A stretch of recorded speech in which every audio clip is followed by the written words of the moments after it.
Good afternoon, CFM. This is Coach Matt with our Wednesday workout. It's going to be the last really leg heavy day of the week as we're getting moving towards Gaza on this weekend. So we're going to begin today with some jumping jacks, then some knee hugs, and then some quad pulls, and then a handful of these bench T-spine openers, just to loosen the shoulders up a little bit because we need to loosen shoulders before we do back squats. So sit in this kind of elevated hand child pose position, and then sweep one hand across, pull it back and twist to the sky. That's our bench T-spine opener. This is the bench setup that I like to use for box squats.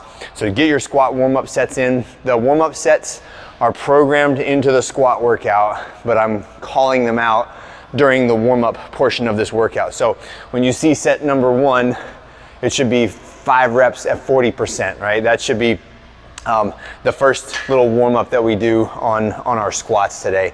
But you can obviously do one with an empty barbell first and then load your way up slowly and progressively as we go into the box squats.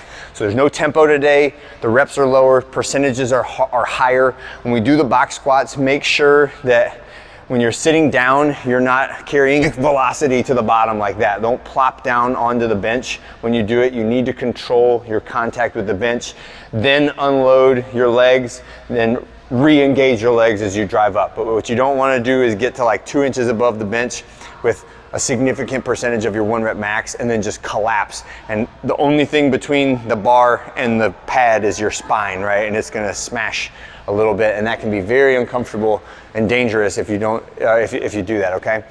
There's no superset today, so we are very much focusing on the box squat. I will demo this one more time just because I want to make sure that we are consistent in our application of the technique of this. Is I have a little bit wider stance than normal, I have a little bit more vertical shin than normal because I can reach those hips back and push the knees out, contact the bench or the box, rock backwards, heels up, and then heels down as I rock forward and drive up strong, okay? So make sure that when you are standing up, this is an empty bar. I don't want to lift the empty bar as if I'm being like kind of gingerly applying force to it.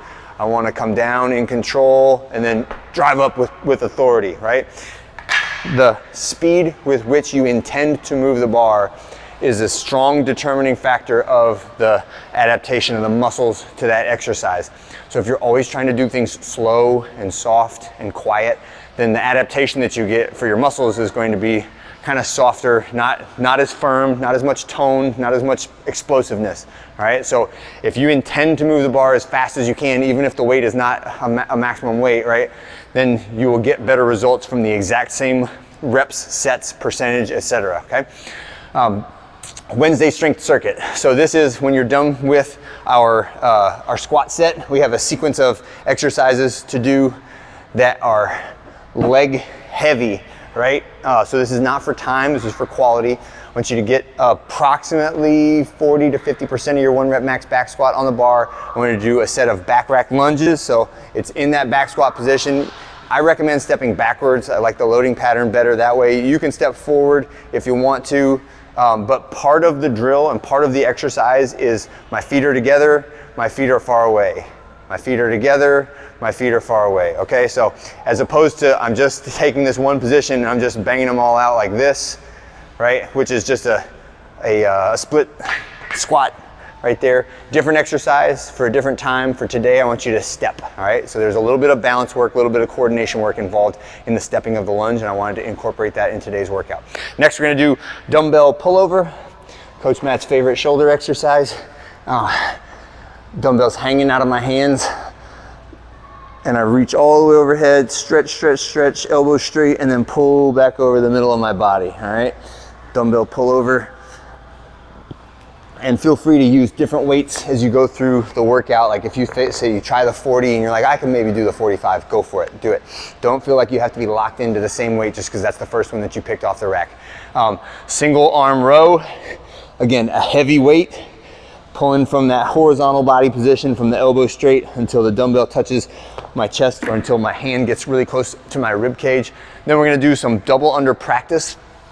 And if you're really close to getting double unders and you get 20 seconds and you're still going, keep on going, right? Don't feel like it's a limiting factor. I just wanted to give you some small, little, consistent exposures to those higher level skills to give you an opportunity to practice them in a context where you're not being judged on them. There's nobody counting your reps, there's nobody recording your time. It's literally just 20 seconds to practice, okay? The next one is a Spanish squat. So this is a really good static exercise for our quads and our knees. This is one of the weekly lower extremity rehab exercises that I personally do, and I found a lot of benefit from it. There is an analgesic effect to isometrics that is something that you can use if your knee bothers you at a certain range of motion, and you go and you hold this squat position, you find that spot that usually feels painful, but because of the support of the band or the support of other items, right, you can take some pain away but still hold that position. That can reduce pain during your other normal activities, okay? So I'm just getting into my Spanish squat position, holding for 30 seconds, and then coming back out of it, okay? And that is our strength circuit. The only thing to record on this one is the load for your lunges. But other than that, that's it for this Wednesday. I hope you enjoyed it, and I'll see you guys on Thursday.